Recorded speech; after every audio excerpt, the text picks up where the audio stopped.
The dusk wind carried the smell of dust and dry mesquite across Malachi's land, rattling the shutters like an omen.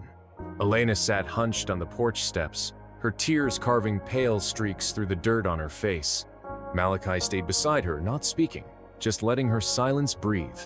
The truth she had confessed hung between them like a broken lantern, dim but dangerous, fragile yet powerful enough to set everything ablaze. Cain's words had sunk into Malachi's bones. Elena belongs to me, she always has. It wasn't just a threat. It was a declaration of ownership, a curse thrown across the ranch, a line Cain had drawn in the soil that Malachi now had to decide whether to cross. He knew one thing for certain: Cain would be back.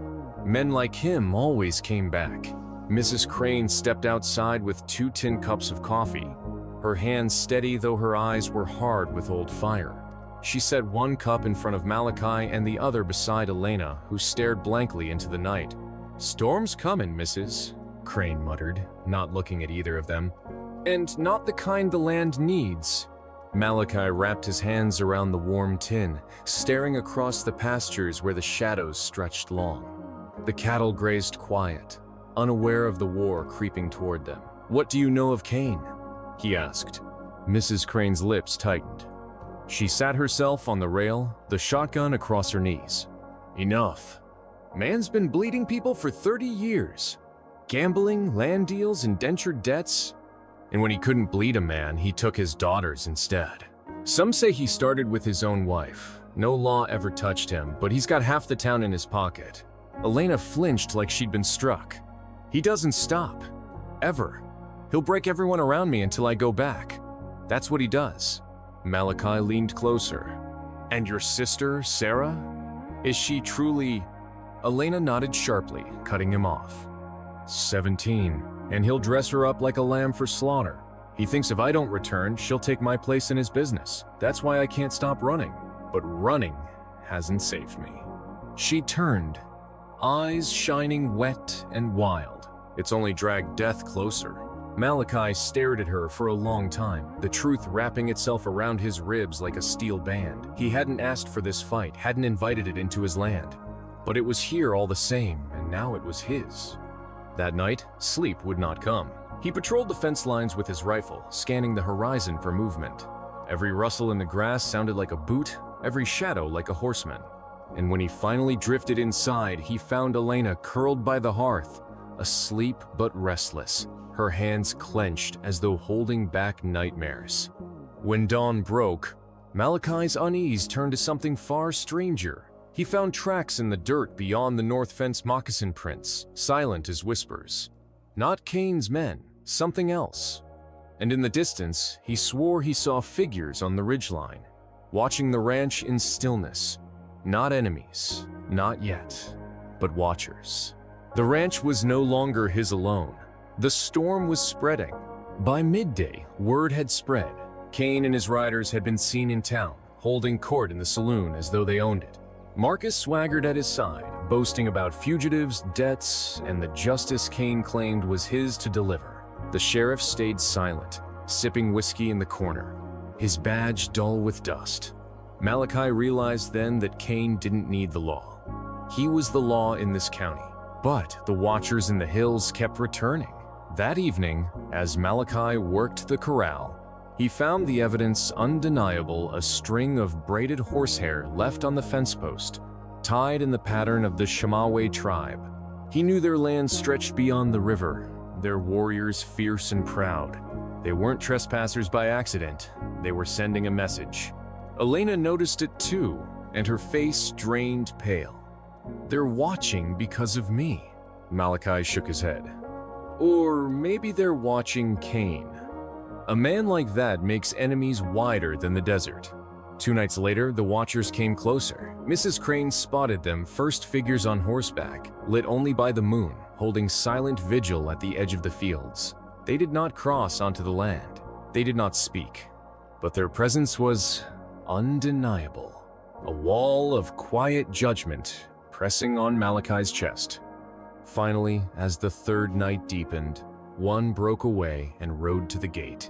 A tall warrior dismounted, his hair bound with feathers, his face weathered by years of sun and battle. He said nothing at first, simply stared at Malachi with eyes that saw deeper than words. Then, finally, "You fed her." His voice was low, carrying the cadence of both gratitude and warning. Malachi glanced at Elena, who stood frozen in the doorway. The warrior's gaze followed. She is marked, Cain's daughter. A debt of blood follows her. But you fed her. You sheltered her. By our law, you are now tied to her fate. Malachi gripped the fence post, steadying himself. And what does that mean for me? The warrior leaned closer. It means when Cain comes to take what he thinks is his, you will not stand alone. Behind him, more riders emerged from the darkness, not 2, not 10, but dozens, their silhouettes forming a silent line across the pasture. The watchers had become an army. Elena gasped, her hand covering her mouth. Malachi felt his throat tighten. He hadn't asked for allies, but here they were, warriors bound by law older than Cain's greed, answering to a code stronger than contracts. The message was clear. By sunrise, this ranch would be defended, but with such defense came the promise of blood. The morning came heavy with silence. The air held that strange stillness that always arrives before violence. Cain's men appeared first, riding out of town with rifles strapped to their saddles, Marcus leading them with a grin too wide to be sane. Behind them rode Cain, dressed sharp, as if bloodshed was just another business transaction. But as they reached the ranch fence, their advance halted. Lined up across the fields were 200 mounted warriors, their faces painted, their eyes hard with promise. Bows, rifles, lances, every weapon aimed at Cain's heart. The sun caught on their war paint like fire. For the first time, Cain's certainty cracked. His horse sidestepped nervously, sensing the storm. "Malachi!" he called across the distance, his voice forced into calm. "This doesn't concern them. Send them away, and we can settle this like men." Malachi stood on his porch, rifle in hand, Elena at his side. His voice rang across the field. "You came to my land, Cain. You brought threats, lies, and death to my doorstep. Now you'll face the cost of it." Cain's pale eyes flicked toward the warriors. "You think they'll protect you forever? Tribes are loyal until it suits them, and when they're done with you, you'll be just another grave under the dust." The Shamawe leader rode forward, his horse steady as stone. "We do not stand for him," he said, his voice deep as thunder. "We stand for her, and for the law you cannot break." He pointed at Elena. She was sold like cattle. She was beaten like a slave. No man owns her life, not even her blood father. Cain's face hardened. For a moment, Malachi thought he'd turn back, retreat into the shadows. But Cain was too proud, too poisoned by power. He snapped his hand, and his men reached for their rifles. The first arrow struck before a single shot was fired. Cain's man toppled from his saddle, and the field erupted. Gunfire, war cries, the thunder of hooves. The storm Malachi had feared was upon them. He fired from the porch, his shots deliberate, protecting Elena as chaos swallowed the land. Warriors clashed with Cain's men, steel and fire colliding under the burning Sunday. When the dust finally cleared, Cain lay on the ground, his coat torn, his face pale with defeat. The Shamawe leaders stood over him, spear leveled at his throat.